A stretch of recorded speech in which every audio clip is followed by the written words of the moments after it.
క్రీస్తునందున్న ప్రియులకు ప్రేమతో వందనాలు తెలియజేయుచున్నాను. జూలై నెల 21వ తేదీ 2024. ఈరోజు దేవుడు మనకు చేస్తున్న వాగ్దానం ఏమిటనగా, కీర్తనల గ్రంథము 37వ కీర్తన 5వ చరణం. నీ మార్గమును యెహోవాకు అప్పగింపుము, నీవు ఆయనను నమ్ముకొనుము, ఆయన నీ కార్యమును నెరవేర్చును. ఆమెన్.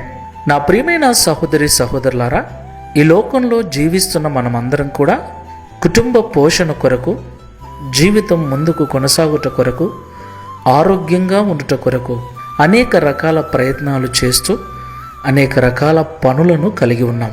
ఆ పనులు చేయటానికి అనేక రకాల మార్గాలలో ప్రయత్నిస్తూ ఉంటాం, ప్రయాణిస్తూ ఉంటాం. అయితే మనం వెళుతున్న ప్రయాణంలోనూ, మనం చేస్తున్న పనిలోనూ లాభము ఎంత ఉంటుందో నష్టము కూడా అంతే ఉంటుందని మనకు బాగా తెలుసు. కొన్నిసార్లు మన ప్రయాణంలో మనం ఇబ్బంది పడిన దినాలు, మనం చేసే పని అనుకున్నంతగా సక్సెస్ కాకపోవటం వల్ల కలిగే బాధ, వీటన్నిటినీ మనం అనుభవించాం. కొన్నిసార్లు మన పనిలో మనుషుల మీద ఆధారపడటం ద్వారా, మనుషులను నమ్ముకునటం ద్వారా కూడా ఎన్నోసార్లు ఇబ్బందులు ఎదుర్కొన్నాం. అయితే దేవుని పిల్లలమైన మనము ఏ పని చేసినా ఆ పనిని, ఏ మార్గంలో వెళుతున్నా ఆ మార్గమును దేవునికి అప్పగించి దేవుని మీద మాత్రమే సంపూర్ణ నమ్మకం కలిగి ఉన్నప్పుడు మనము ఏ కార్యము తలపెట్టినా దానిని దేవుడు తప్పకుండా నెరవేరుస్తాడు. దేవునికి మహిమ కలుగును గాక. ఒకసారి పరిశీలన చేసుకొని ప్రార్థన చేసుకుందాం. ప్రేమ స్వరూపుడా, పరిశుద్ధుడా, మీకు వందనాలు చెల్లిస్తున్నాం. ప్రియ తండ్రి, మీరు ఇమ్మానుయేలు దేవుడవై ఉన్నందుకు వందనాలు.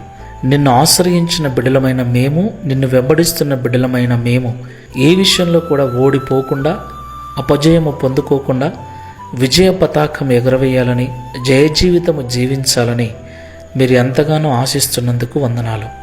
అయితే కొన్నిసార్లు మా సొంత ప్రయత్నముల ద్వారా, మా సొంత నిర్ణయముల ద్వారా, మనుషులను నమ్ముకున్నట ద్వారా మేము జీవితంలో ఓడిపోతున్నాం. చేతగాని వారి వల్ల మిగిలిపోతూ అనేక రకాల జబ్బులను కొని తెచ్చుకుంటున్నాం. అనేక రకాల అపాయాలలో పడి ప్రాణాల మీదకి తెచ్చుకుంటున్నాం. అయితే ఈరోజు మీరు మాతో మాట్లాడిన ప్రతి మాటను బట్టి వందనాలు. మీరు మాట్లాడినట్లుగా మా ప్రతి పనిని మీకు అప్పగిస్తూ, మేము వెళ్ళే మార్గములను నీకు అప్పగిస్తూ, ఈ లోకంలో మనుషులను కాకుండా నీ మీద మాత్రమే నమ్మకం కలిగి, నిన్ను మాత్రమే నమ్మి జీవించుటకు సహాయం చేయమని, తద్వారా మా కార్యములన్నీ సఫలపరచబడి నీకు సాక్షులుగా జీవించినట్లు సహాయం చేయమని, తద్వారా ఈ దిన వాగ్దానమును మా అందరి జీవితంలో నెరవేర్చి మీ నామమును మహిమపరచుకొనుమని యేసు నామములో ప్రార్థిస్తున్నాము తండ్రి. Amen. Praise the Lord. God bless you.